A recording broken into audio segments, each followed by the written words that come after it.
오늘 여러분과 함께 아주 오래된 이야기 속으로 한번 들어가 보려고 합니다. 이게 뭐냐면요. 인류가 시작된 이래로 늘 던져왔던 바로 그 질문에 대한 이야기입니다. 네, 바로 이 질문입니다. 영혼은 과연 존재하는 걸까? 아마 이 질문 한 번도 안 해보신 분은 없을 거예요. 그쵸? 자, 그런데요. 지금으로부터 무려 2500년 전에 어떤 승려 한 분이 이 질문에 대한 답을 자기가 딱 찾았다고 확신을 했어요. 근데 그게 아주 위험한 착각이었습니다. 그래서 오늘 이야기의 첫 부분은 바로 한 승려의 위험한 생각입니다. 이 이야기의 주인공이라고 할 수 있는 인물, 그의 이름은 바로 사띠입니다. 이 사띠라는 승려가 뭐라고 믿었냐면요. 내가 배운 바로는 바로 이 의식, 다른 게 아니라 지금 이 의식이 그대로 다음 생으로 또 그 다음 생으로 계속 이어진다고 생각했던 거예요. 한마디로 말해서 변하지 않는 어떤 의식, 그러니까 우리가 보통 영웅이라고 부르는 게 있어서 그게 계속 윤회한다고 믿은 거죠. 어떻게 보면 되게 단순하고 또 직관적인 생각이에요. 지금의 나라는 존재가 죽지 않고 계속 이어진다? 와, 이거 누구한테나 쫄깃하게 들리는 이야기잖아요? 근데 이 얘기를 들은 다른 승려들이 가만히 있지 않았어요. 바로 반박을 하죠. 아니, 그게 무슨 소리냐. 부처님께서는 의식이라는 건 여러 조건들이 딱 맞아떨어질 때만 생겨나는 거라고 바로 연기의 법칙을 따른다고 가르치셨다고요. 그런데도 사띠는 자기 주장을 절대 굽히지 않았습니다. 결국 이 시끌벅적한 논쟁이 부처님 귀에까지 들어가게 됩니다. 그리고 이제 이 이야기의 하이라이트죠.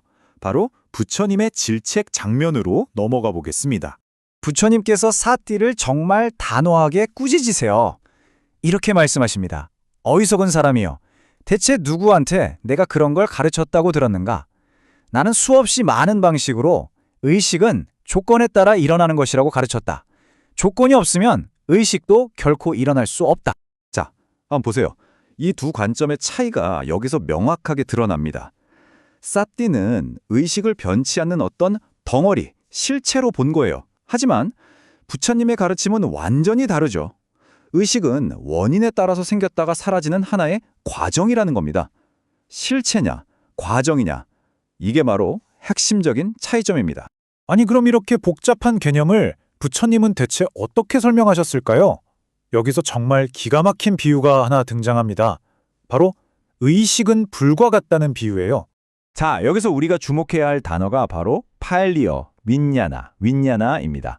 이걸 요즘 말로 번역하면 보통 의식이라고 해요. consciousness. 뭐 틀린 번역은 아니죠. 깔끔해요. 근데 문제는 의식이라고만 번역해버리면 사띠처럼 이걸 뭔가 고정된 실체로 오해하기가 너무 쉽다는 거예요. 하지만 여기서 우리가 고대 언어학적인 통찰, 이걸 니루띠라고 하는데요. 이걸로 단어의 뿌리까지 한번 깊숙이 파고 들어가 볼게요. 그러면 완전히 새로운 의미가 보입니다. 위냐나는 사실 위, 분리해서 라는 뜻과 냐나, 안다는 뜻이 합쳐진 말이거든요.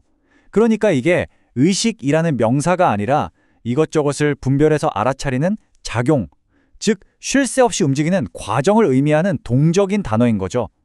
어떤 덩어리가 아니라 하나의 기능이라는 겁니다. 아, 이거 정말 중요해요? 자, 그럼 아까 말씀드렸던 그 불의 비유로 다시 돌아가 볼까요? 여러분, 불이라는 게 그 자체로 존재하는 어떤 물건인가요? 아니죠. 불은 반드시 땔감이라든 연료가 있어야만 타오를 수 있는 하나의 과정일 뿐입니다. 생각해보세요. 우리는 불을 부를 때 그 연료에 따라서 이름을 다르게 붙여요. 그렇죠? 나무가 타면 장작불, 나뭇잎이 타면 낙엽불, 기름이 타면 기름불, 이렇게요. 불이라는 게 딱 하나로 정해진 게 아니라는 뜻이죠. 자, 의식도 이거랑 완전히 똑같다는 겁니다. 의식도 그 연료가 뭐냐에 따라서 그냥 이름이 붙여질 뿐이에요. 눈이 어떤 형태를 만나면 눈의 의식이 생겨나고, 귀가 소리를 만나면 귀의 의식이, 그리고 마음이 어떤 생격을 만나면 마음의 의식이 그 순간에 딱 생겨나는 거죠. 절대 영원히 존재하는 하나의 의식 같은 건 없다는 겁니다. 이 기가 막힌 불의 비유가 사실은 더 거대한 그림을 가리키고 있습니다. 그게 바로 존재의 사슬, 우리가 연기의 법칙이라고 부르는 것입니다. 그 핵심 원리는 정말이지 단순하고 명료합니다.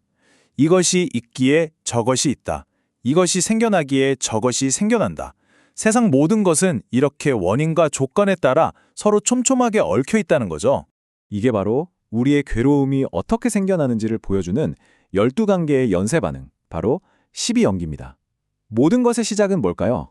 바로 근본적인 무지, 즉 아비자에서 시작됩니다. 이걸 모르기 때문에 어떤 행위를 하고 거기서 의식이 생겨나요. 그 의식은 또 감각과 느낌으로 이어지고 결국 참을 수 없는 가래, 탄화와 집착을 낳게 되죠. 그리고 이 모든 과정의 끝에는 늙음과 죽음이라는 피할 수 없는 괴로움이 기다리고 있는 겁니다. 마치 도미노처럼 첫 번째 조각이 쓰러지면 마지막까지 와르르 무너지는 거죠. 자, 그럼 이 끔찍한 고통의 사슬 대체 어떻게 끊어낼 수 있을까요? 해답의 원리도 아주 간단합니다. 생겨나는 원리와 정반대예요. 이것이 없기에 저것이 없다. 이것이 사라지기에 저것이 사라진다. 원인이 사라지면 당연히 결과도 사라진다는 아주 명쾌한 이치죠. 자, 보세요. 원리가 똑같다면 해결법도 똑같겠죠. 저 도미노의 첫 번째 조각, 바로 무지를 딱 제거해버리면 어떻게 될까요? 네, 그 뒤를 따르던 모든 것들이 연쇄적으로 멈춰버립니다. 의식도, 가래도, 태어남도, 결국 늙음과 죽음이라는 고통의 사슬 전체가 와르르 무너져 내리는 거죠. 결국 이 긴 이야기의 결론은 바로 이것입니다. 우리 안을 아무리 들여다봐도 영원히 변치 않는 나라는 고정된 실체는 없다는 것. 오직 쉴 새 없이 변하는 원인과 결과의 흐름, 그 과정만이 존재할 뿐이라는 사실입니다. 자, 그럼 마지막으로 여러분께 이 질문을 던지면서 마무리하겠습니다. 만약 나라는 것이 고정된 존재가 아니라 쉴 새 없이 흐르는 과정 그 자체라면 과연 그 다음엔 무엇이 우리를 기다리고 있을까요?